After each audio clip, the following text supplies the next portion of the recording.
Whenever I record gameplay footage or play PC games, people tend to ask me, hey, what type of PC do you have? What would be a good gaming PC? And as much as I would like to give every possible potential combination, that's fairly impossible to do, on my end at least. There are websites out there that will give you those possibilities and potentials, but for me, today's video is going to be discussing and detailing my very old PC. Well, very old in terms of 2012-ish. See, it has an 8350 and a 390X in it. Both components were fairly high-end at one point in time, but currently are definitely not. You can get both of them together for around $300, maybe even less if you look on eBay. But that brings up the question. There's a lot of prefabricated systems on eBay being sold by various people who resell things, take components out, or make their own custom builds and then want to upgrade and sell their old ones. So should you buy those? Well, I'm here to test my own PC from a previous age gone by, and what we're going to be testing is a few PC games to make sure that they can run at a minimum of 30 FPS, if not higher, because as a PC gamer, you're supposed to have that advantage, right? So what's the point in having a PC playing games if you can't even get console quality, right? If you buy one of the prefabricated systems over on eBay, a lot of the time they'll have an AMD component in it. It may not be an 8350 per se, but it'll be something very similar, and usually on the AMD side. On the flip side of that, you can find Intel products that are very similar to the 8350, if not exceed its power. So it wouldn't be difficult for you to find a prefabricated system for around $500, maybe $600, and either slap a graphics card in it like a 390X, or something significantly more or less powerful depending on your budget. So we're going to look at my system, which is basically an AMD 8350 with an MSI aftermarket 390X and an MSI gaming board, basic fans for cooling, and the hard drive that it's running off of is just a standard 7200 RPM hard drive. So no SSDs here to give us an edge or advantage in loading. This is basically a system you could probably pick up on eBay in some way, shape, or form very easily, and or you could just buy a system by itself and then slap in a graphics card yourself and be done with it and have a gaming machine. But what kind of frames can you expect from this? Frames are important. FPS is a big thing, especially on PC gaming, so let's take a look. Basically, I wanted to start out with Black Ops 3, a fairly demanding game, but very well optimized for PCs. Activision and the Call of Duty publishers do tend to do a very good job at optimizing games like Black Ops and various different Call of Duties, and they run very well on many systems. That said, Black Ops 3 ran like a champ and usually was running at 60 frames. On to something a bit more demanding and different, Fallout 4. This game is not optimized very well, and Bethesda has a really bad reputation for optimization, so this game did dip below the 30s, but it was very, very rarely. To say the least, I'm quite sure that it has something more to do with the game itself rather than the age of the components. But for most of the game, I was able to play at 60 FPS, and the settings for this were not cranked up to the maximum, but they were pretty high, and it was filled with modifications as well that I downloaded. So you can go ahead and kind of balance that in your head, whether you think that's something good or bad. It's still completely playable. I didn't have lockups, freezes, or stuttering, so it's really on you whether or not you want the dips into the 20 FPSs. Diablo 3 is next, and it comes with the expansion Reaper of Souls as well. Plays like a champ. When things got really hectic and really built up, frames did drop and dip down, but not to an unplayable degree. So once again, this game is very playable, and with a mouse and keyboard, it makes it 10 times easier rather than a controller. GTA 5 is up next, a very, very highly regarded PC type game where you gain quite an advantage playing on PC versus consoles. You can do things like mod it, you can do things like run it at the highest possible resolution,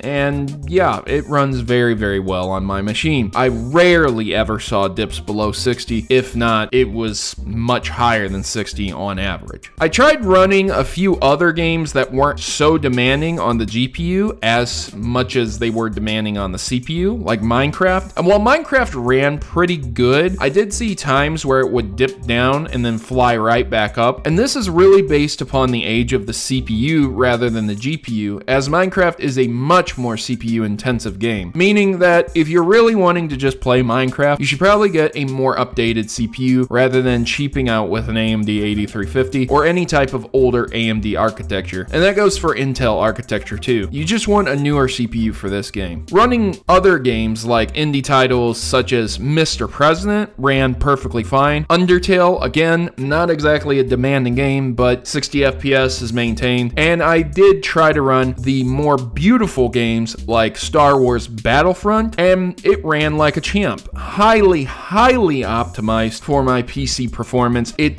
really never dipped down below 60 unless really crazy stuff happened, and it only happened for a few seconds and then jumped right back. Finally, I want to end this with a few emulated games. Now, Zelda, The Wind Waker for GameCube is a very wonderfully beautiful game. It has an interesting art style, and it doesn't run that good on an AMD 8350. Emulation is very difficult for an older CPU like this, especially one that has to decode and encode on the fly, rather than having this optimized for the system itself. It seems that GameCube games like this one, along with Metroid, really failed to be playable to a really nice point. These are games that need to be butter smooth, that require precision inputs and presses from buttons. And while I absolutely love PC emulation, once you get past the GameCube, it seems to become really difficult for the CPU and GPU combo to handle it. There's Intel CPUs that are on the counterpart that could do it 10 times better, so if that's what you want, make sure to get it. But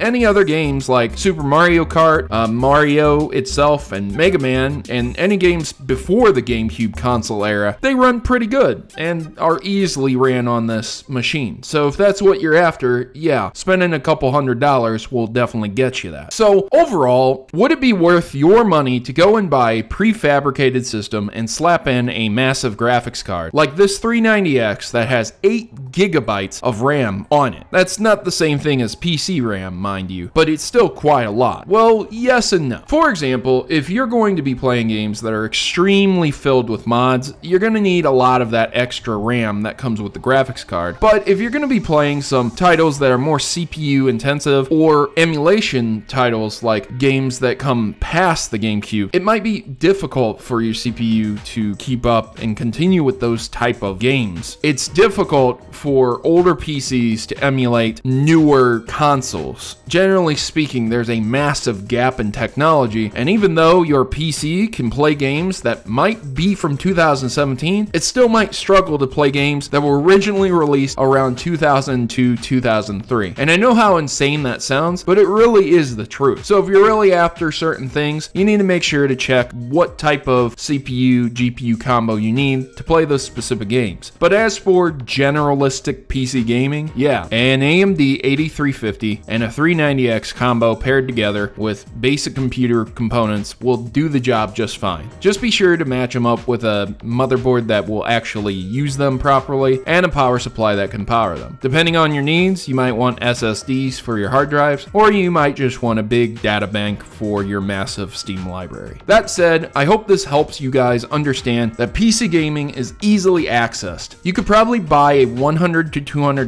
PC that's been refurbished from an office and use it by slapping a low profile graphics card into it. Just be very aware of size constraints. You can't expect a PC to be half the size of a standard tower and fit a full-size graphics card. It's not how it works. If you are very aware of that stuff and you know how to build a PC, then you shouldn't have any trouble at all. But if you don't know anything, check out forums, check out YouTube's how-to section, and of course, just ask someone else. It never hurts to ask the questions on what you need to buy, what components you should use, and there's plenty of people who are out there willing to help you. Even though PC Master Race has quite a stigma to it, most people are very open and accepting of people who want to come over and join the PC Master Race. I'm just saying, ladies and gentlemen, if you're afraid of getting into PC gaming because you think it's going to be super expensive, you'd be very surprised to find that it is easily accessible depending on your PC gaming needs. If you want the high-end stuff and you want 144 frames a second and you want a monitor that's going to V-Sync over to your Titan X graphics card, then you can spend that money, but you never have to just to play PC games. I've been your host, Protomario. I'm signing out. I hope you guys enjoyed this video, and once again, thanks for watching. Good gaming, God bless, and I'll see you guys next time.